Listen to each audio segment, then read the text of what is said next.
हर घर पाठशाला में आप सभी का एक बार पुनः स्वागत है।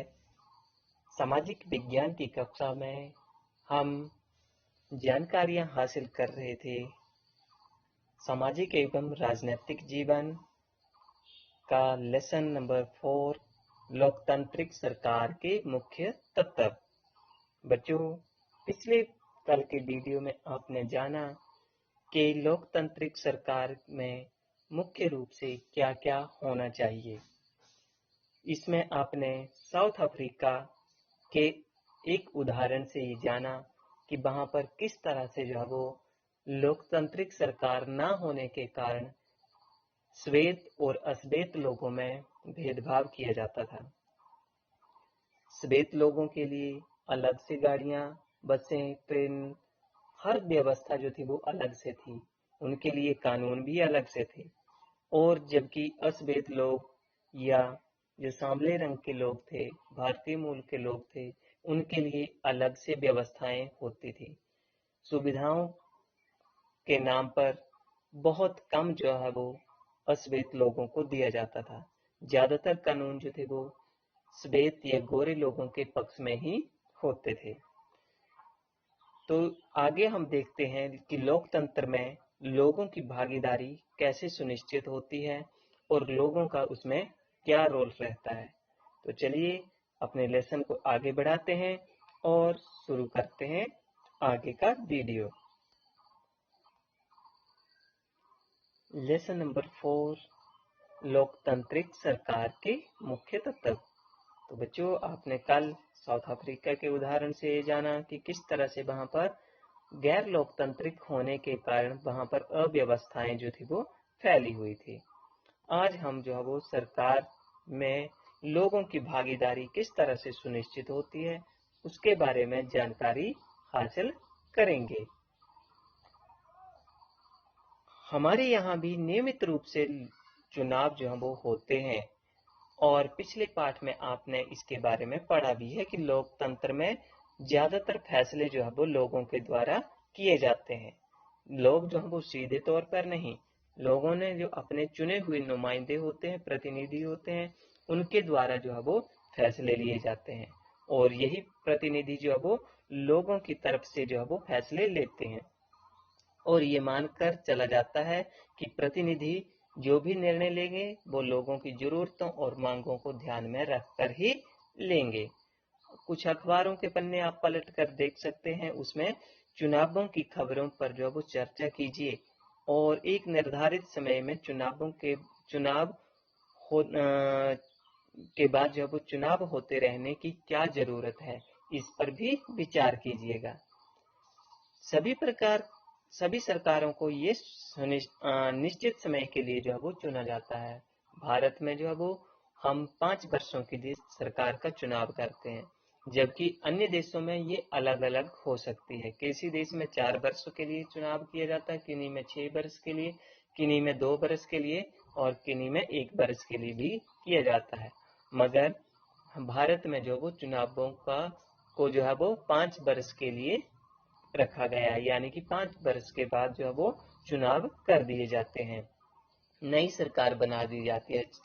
चाहे उसने कितने भी अच्छे कार्य क्यों ना किए हों, फिर से चुनाव लड़कर अगर उसे दोबारा सत्ता में आना है तो उसे चुनाव जीतना ही होगा उस सरकार को।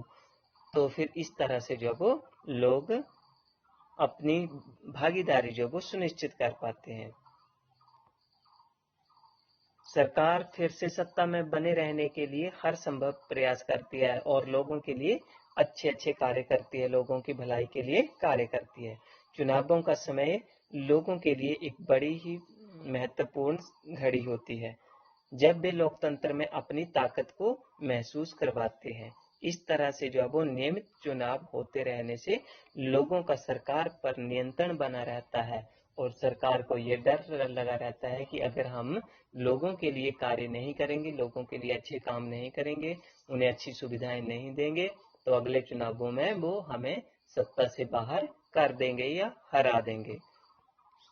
इसके अलावा सरकार में भागीदारी के भी और भी अन्य तरीके हैं, क्योंकि एक बार तो हमने मान लो 5 वर्षों के लिए सरकार को चुन दिया है, मगर अगले ही वर्ष अगर वो हमारे लिए सही कार्य ना करें, हमारे खिलाफ कार्य करें, तो फिर भी लोग जो हैं वो अपनी भागीदारी सुनिश्चित कर सकते हैं। ऐसा नहीं है कि एक बार उनको 5 वर्ष के लिए चुन दिया गया है तो वो अपनी मनमर्जी ही करेंगे।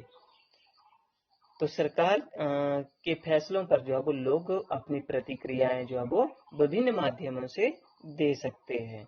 जैसे कि आप इस चित्र में भी देख सकते हैं, इसमें कुछ एक कार्रवाइयां और कुछ सरकार के पक्ष और विपक्ष में जो है वो चित्र दिए गए हैं। जैसे इस कार्टून को अगर आप देखें तो इसमें व्यंग्यात्मक चोट पहुंचाइए सरकार पर।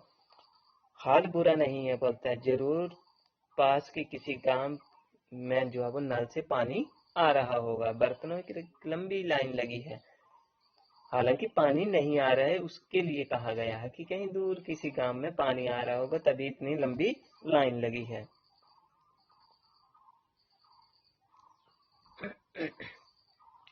तो सरकार में, लोकतंत्र में सरकार के निर्णयों और उसकी नीतियों में लोगों के भाग लेने और भी तरीके हैं।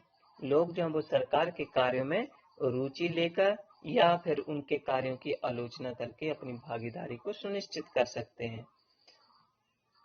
एक उदाहरण लेते हैं, अगस्त 1905 ईस्वी का एक खास सरकार थी कि नाम नहीं लिया गया है, और वहां पर बिजली के किराए बढ़ा दिए गए थे। लोगों ने इसका विरोध प्रदर्शन किया, तीखा विरोध किया, जल्द से जुलूस निकाले, हस्ताक्षर अभियान चलाए, और अंततः सरकार को मजबूरी में लोगों की बात सुननी पड़ी और बढ़े हुए किराए जो थे वो घटाने पड़े थे। सरकार को अपने निर्णय को बदलना पड़ा था और आम जनता के प्रति अपनी जिम्मेदारी निभानी पड़ी थी।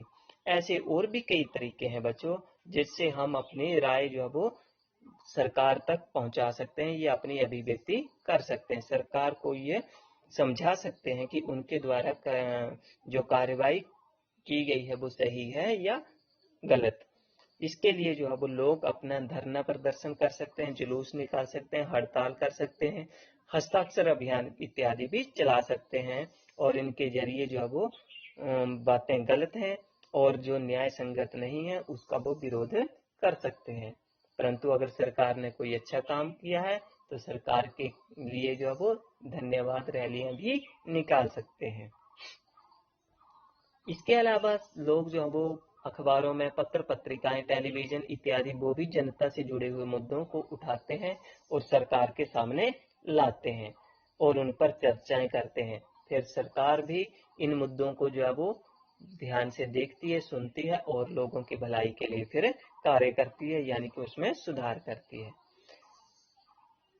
जहाँ यह सच है कि लोकतंत्र लोगों को भागीदारी का पूरा मौका देता है, वहीं ये भी सच है कि सभी वर्गों के लोगों को ये मौका नहीं मिल पाता है।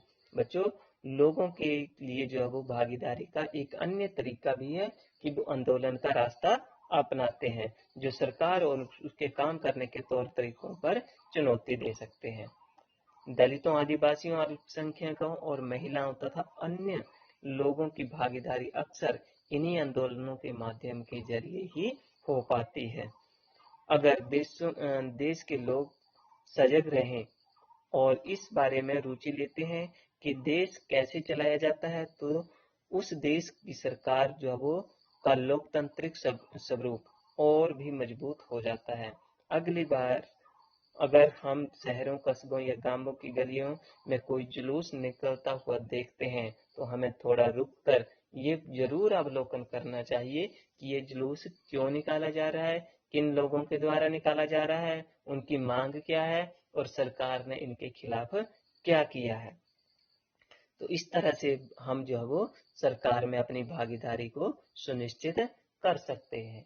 और अंत में जब 5 वर्ष के बाद चुनाव आते हैं तब तो हम अपना फैसला सुना ही देते हैं सरकार को, मगर उसके बीच में भी हम अपनी बातों को विभिन्न माध्यमों से जो है वो सरकार तक पहुंचा सकते हैं।